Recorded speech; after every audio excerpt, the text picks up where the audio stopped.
we continue with the inner teen. You will recall in the previous video, I was talking about the inner child, and please just check that video out if you have not looked at it first, because it is a nice build up to the inner teen. You can also check the previous video before the inner child, where I was teaching on what exactly is inner work. So I'm sort of building a series as I go, and perhaps I'm not sure what the next video is going to be, but I'm thinking we will then do the reparenting. What does it mean to reparent the inner child and to reparent the inner teen? Because you don't parent them the same. I mean, it makes sense, doesn't it? A child who's younger than 10 and a teenager, you parent them differently. And I think a lot of parents struggle because you want to parent a teenager the way you parented a 5-year-old. But anyway, that's a digress. That's not what I'm about. Today, I want to talk about the inner teen within us. You know, the inner child. Maybe let's recap first. Maybe let's quickly recap. The concept of the inner child came with, apologies, my camera, and it's a laptop camera, has just started becoming blurry. I'm not sure what's going on. I've been cleaning it and cleaning it. And if it continues like this, I will have to come up with part 2 with the strategy, because you don't want weird videos. Anyway, the concept of the inner child came from a long time ago, from Carl Jung, when he coined the child archetype, when he was coining archetypes. And he said a child is an archetype because everybody becomes a child. Everybody starts life as a child. Nobody starts life as a grown-up unless it's a mythical figure like Adam and Eve and all the Greek mythologists. But everybody literally starts as a child, and the childhood is where our most innate needs are supposed to either be met, and if they're not met, they impact us for the longest time until we heal the inner child. Because whether your needs are met or not, you do grow chronologically. You become a teenager, you become a young adult, you become an adult, even whether the needs were met or not. And if the needs were not met, your needs for safety, for belonging, for love, for attention, for affirmation, for embrace, for comfort, for nurture, those are all inner child issues. If those needs were not met, if you felt unsafe, if you felt abandoned, which is a big one, and I touched on it in the previous video, if you were not seen, if you were not heard, although the seen and heard is more on the teenager, which I'm going to talk about now, all those needs, if they were not met, and you never along the way dealt with them in your own way, you never got to go to therapy, or you never even knew that these things need to be sorted out. You grow up and you are 34 and you are 42 and you are 49, and still you're trying to meet those unmet needs. And it shows up in how you relate to others. It shows up in your relationships, particularly your romantic relationships, in friendships, in friend groups, and it just shows up. You just have that thing where you just have to always fill up the fridge. But anyway, yeah, that's just a thought came from an old client I used to coach, who, because she grew up so poor that they really never had a lot of food, they would go hungry. So she had food insecurity as a child, because some nights they would sleep without eating. A phenomenon that I know is rife in the country. I have been blessed not to have ever experienced that, but there's people who've experienced that. And for the long time, she would rather not pay other things, but make sure that there's a third bologna in the fridge, or a third, and she had a freezer. These people who would have a fridge and then have a freezer, and the freezer would be full of extra things. And then her cupboard you'd swear, because I once went into a house, it's a long time ago, I was still in Joburg. When I was in her house, when you open the cupboards, you'd swear that you are opening a shelf of a small grocery store, of a spaza shop. We used to call her kitchen spaza shop nyana. And over time, she learned to take care of that, to feel that I am a professional, I'm employed, I work, I will never run out of food, at least not in the sense that I did as a child. One of the exercises I gave her was to never ever buy groceries until every single thing is finished. Even the last potato. Only then can she buy groceries. And it was just a beautiful exercise. I will write about it, or rather I am writing about that story in my third book. Okay, that was another tangent, but I think it was an important tangent to just show you how the things that happened in your childhood can impact you up to adulthood if you don't deal with them. And this is just but one example. There's many. Okay, so let us get into what exactly is the inner teen. So, if the inner child is about unmet emotional needs and physical needs, such as belonging, being loved, being nurtured, not being abandoned, and all that, the teenager's needs or unmet needs are of identity. You will recall or you will know that teenhood is when we start to carve out of a family dynamic where we now find friends outside. We have your first best friend, you have your first boyfriend, you have your first sense of identity, you have your first sense of creativity, you sort of know what your hobby is, or you're at a stage where you know what you want to be when you grow up, and it's usually something magnificent, something big. So as a teenager, you either want to be, belong to the cool group or the cool band. So the whole thing of belonging and needing to fit in becomes very, very prominent in teenhood. If that's not a need, because that forms your identity. If you belong with the cool girls or the cool boys or, whatever team, a soccer team, or you belong to the smart group, the teacher's pets, or whatever it is, that forms your identity. And sometimes, not sometimes, actually, when you find that you don't belong in any of that, you then become very rebellious. You carve your own identity. You know that, I mean, we've been fed with a lot of American movies growing up, especially my generation, where you'd see this in a high school setup and it's teenagers and there's the cool girls, there's the cool boys, there's the nerds, there's the weirdos, there's the freaks, and then there's the goths, with uh, black hair, black lipstick, black clothes, just looking all, dark and all that. And then there's the funny guy, there's the humor, there's all sorts of identity carving. So a lot of identity carving happens in teenhood. And then there's also the need to be seen, the need to be heard, the need to be respected. And then there's also the other issues that impact a lot of that show up a lot in relationships where the first guy you ever really like or your first type that you like uh, hurt you really badly, impacting your entire relationship status. Unsa mogolo, thinking that guys who are this, and that would hurt you. I remember having a client who says she will never date anyone whose name is Tabo, but Tabo ba hetana. I mean, it goes to those ridiculous levels. And I remember when I was asking her, what do you mean? I mean, surely. And it's like, no, it's just that my first boyfriend was Tabo. That type of thing. So your first break up or your first heartbreak, if you don't deal with it, if you don't let it go, or if you don't handle it, or if it impacts you deeply, because sometimes your first heartbreak is nothing. And I'm not saying everybody here. So to some people, your first heartbreak, you hardly even remember it. So it didn't impact you.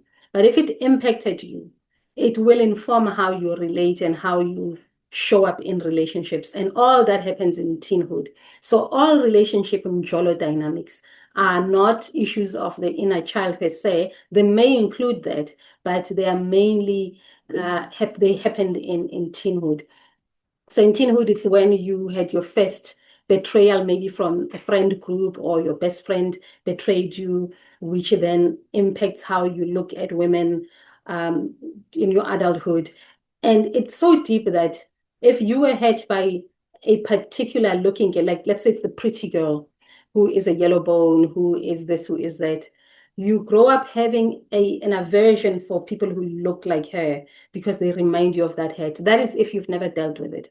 And when I say never dealt with it, dealing with it does not only always mean you go to a coach or you go to therapy or you go for counseling. It doesn't always mean that. Sometimes you do deal with it in your own way. You read a book that helps you, you watch a show. There's ways that your own body processes it. Sometimes your body just processes it. Time heals it. And when we say time heals, we just mean that that memory ceases to be in your consciousness such that it leaves you. And even when you see a guy or a girl who reminds you of that scenario, they don't impact you just as much. So it means you've processed it. So I wanted to make that point so that you guys know that not everything needs to be taken to counseling or coaching or therapy, not everything really. Those that you take to therapy is when we know that we've detected a pattern, and not just only you, everyone around you knows that you behave this way and this way and this way. Your triggers are this and this and that, and you don't know how to go about it. You don't know how to deal with this situation. So that's when you go to a coach. That's when you go to a counselor. That's when you go for therapy so that we can help you deal with it. We can give you tools. We can break that pattern because you are looping. And while you're looping, you're damaging relationships, you are not sustaining relationships, you act like a teenager, meanwhile you are 45. You act like a teenager in relationships, meanwhile you are 28, that type of thing. So that is the only time that we would recommend a coach. There's another point I wanted to make around relationships and how the inner teen, oh yeah, it's self-sabotage. So you know that the inner teen is in you when you are sabotaging, especially in relationships. It's back to that thing. You are responding to when you were dating and a friend group rejected you, or you tried to do something, you tried to showcase your talent or your leadership quality and failed dismally. And yeah, later in life, you are given a position that you wanted. You applied for this position, you applied for this promotion, you get the promotion within the first 3 months, the probation month, you are doing so badly that, you even resign, or, the HR and the manager and your line manager come to you together. And when HR comes with its problems and they try to adjust things for you, it's basically you back at 16 when you couldn't perform a particular task and everybody laughed at you or you failed dismally. When that happens, and that's where then the whole imposter syndrome comes in. Although I want to do the imposter syndrome as a separate video because it's got layers. It's very deep, that one. It's not what a lot of people think it is, or rather, what people think the imposter syndrome is, it's just half the story. It's not the whole thing. Okay. So yeah, how do you know then that what other ways do you know that the inner teen is running your life? I'm gonna look at my notes now. Yes, so the inner teen often carries unprocessed anger, unprocessed rage. For an example, the examples I'm making, and you'll see that the inner teenager shows up more in social spaces, not necessarily in the house or at home, which it can as well, but it's mostly very external, very social, groupie, school, playground, and like a little bit at home, maybe with mom and dad. But the big chunk of teenage issues are outside the home. Unless if something major happens in the home, such as a death of a parent or divorce, which brings about different things. Again, different video. Otherwise, this will be too long. So we'll do a different video some other time, just addressing that. But just so that you understand the imprint of it or the feel of it. Inner child in the home space, mommy, daddy, siblings, but definitely mommy, daddy. And then teenhood, it's usually less mom, daddy, because there you are rebelling. Like you're trying to individuate, you're trying to be your own person, you just give them the hand. And then, but it's mainly social spaces. So you know that you need to deal with the inner teen as an adult if you have unresolved anger, anger that may have happened in the playground, at school, with a girlfriend that rejected you. A lot of black men, well, I'm saying black men because I'm a black woman, but a lot of men who were rejected by the yellow bones, the Hosh Kari Mama and Karakele China, tend to then act it out later in life when they are old. And all they want is the yellow bones, Garrett Ule China, Hosh Kari Mama. And it's not so much that they love them, it's more that it's the 17-year-old, the 16-year-old, the 18-year-old that wants that need met, or to show you what I can get you. Usually they would have made money. They are senior at work. Sometimes they do the opposite way. They're like, I don't even want to see a yellow bone, like I can't stand them. I think they're this, I think they're that, I think they're that. So it shows up in those two polarities. But the point is you are not neutral about the yellow bones, Garakoli China, Wash Karimama. So yeah, that's another way. So because it's in relationship spaces, in social spaces, in authority. So the inner teen is rife and living if you have suppressed anger about a particular grouping. It could be authority, Maybe you didn't like teachers very much, or they didn't like you. So you rebel at authority. You're very defiant. They also, like the inner child, they also carry a lot of shame around not being a particular palatable type of teenager in your teen group. Maybe you didn't look very pretty or very handsome. Maybe you come from a particular house. There's many dynamics, but shame, we carry it in both inner child and inner teen. Okay, so what else did I say here?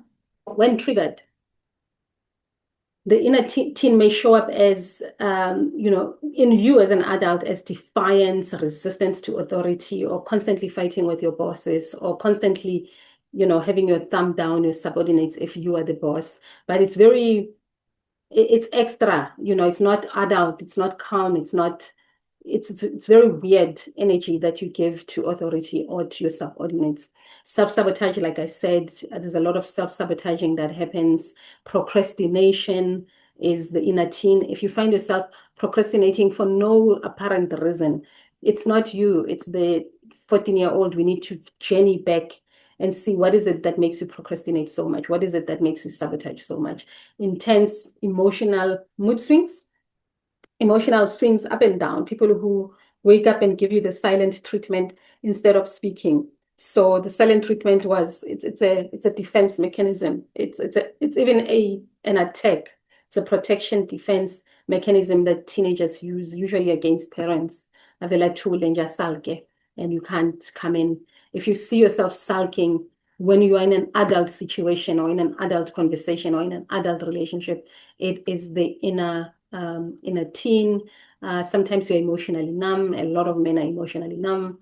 And I don't know. I always think that a lot of men are the ones that have the inner teen more than the inner child. But anyway, it's just it's not true. It's not true. It's just me. And also, that the inner teen is active and running your life if you constantly feel like you're confined and you want freedom, or you want freedom that without the responsibility. Just freedom, but you're not responsible. And that tells you something about a particular group of people in this country, right? South Africans.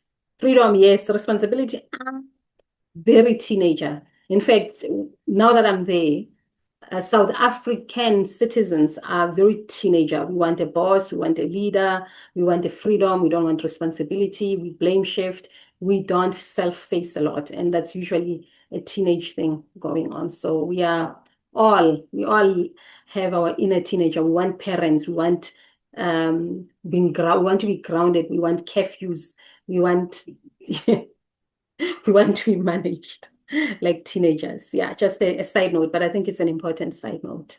Okay, but there's also the positives of the inner teen and the inner child. I think I spoke about the positives of the inner child, that, an inner child has that innocence, the part of you that's innocent, the part of you that gets to be surprised and genuinely happy, the part of you that experiences awe and wonder, the part of you that loves animals, the part of you that loves flowers, that loves pretty things. It's usually the inner child in its positive side, and those need to be cultivated.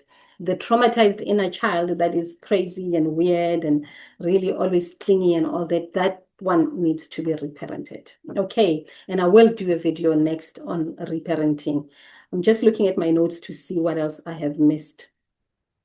I want to do a quick comparison just to seal this thing tight, so that you know which is which, right? So inner child, inner teenager, primary needs of the inner child within, the child within you as an adult, is safety, love. Whenever you find yourself feeling unsafe, feeling unloved, feeling unnurtured, feeling like you don't belong, and then you cling, you avoid, you do whatever.